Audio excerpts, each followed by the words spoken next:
Il Veneto resta in zona bianca, gli ultimi dati sui contagi Covid sono buoni, l'incidenza R-Conti è in calo a 0,79. Se continuasse così, ha detto il presidente Zaia, potremmo dire che andiamo verso una remissione del contagio e questo a 3 settimane dall'inizio delle scuole. Nel frattempo prosegue la campagna vaccinale così come la somministrazione delle terze dosi alle fasce di popolazione per le quali sono previste. Il Veneto ha quasi raggiunto le 7 milioni di somministrazioni. Annuncio che abbiamo superato l'83% di media regionale sulla popolazione vaccinabile, comprese le prenotazioni. Siamo all'83,1.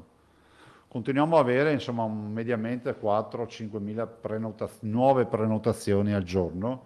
Zai ha poi parlato del Green Pass chiedendo al governo di andare incontro alle istanze sempre più pressanti delle aziende. Davanti anche a questo andamento di curva del contagio, forse varrebbe ancora la pena di riesumare il tema delle 72 ore della durata del tampone, perché 72 ore comunque permette anche di decolassare questa pressione che c'è. Sul tavolo anche la questione discoteche, riaperture con capienza del 35%, un settore che ha dato l'anima, parliamo di 22.000 addetti, dice il governatore. Una parte della proposta delle discoteche io la ritengo veramente una roba impraticabile, pensare a un 30-35%, 35%, impraticabile e soprattutto davanti a un settore che ha dato l'anima. Non so quanti locali riapriranno. Il presidente ha poi segnalato anche una nuova fake news che in questi giorni sta circolando sui social contro la regione. Il video in sostanza dice che Zaia incarica gli agenti in borghese per controlli a tappeto nei locali del Veneto. Sono in arrivo forze dell'ordine extraregionali per multare tutti i locali pubblici. Io non ho parole, ecco, questo è il messaggio di giornata.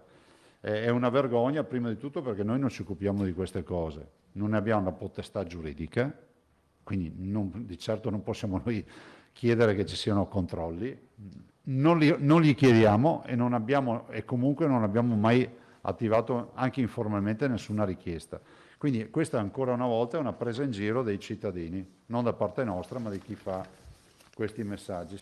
In chiusura l'annuncio che sono in arrivo in Veneto 371.824.503 euro che finanzieranno investimenti nel settore della sanità e che riguardano 11 progetti da realizzare in tutte le ULSS e all'Istituto Oncologico Veneto.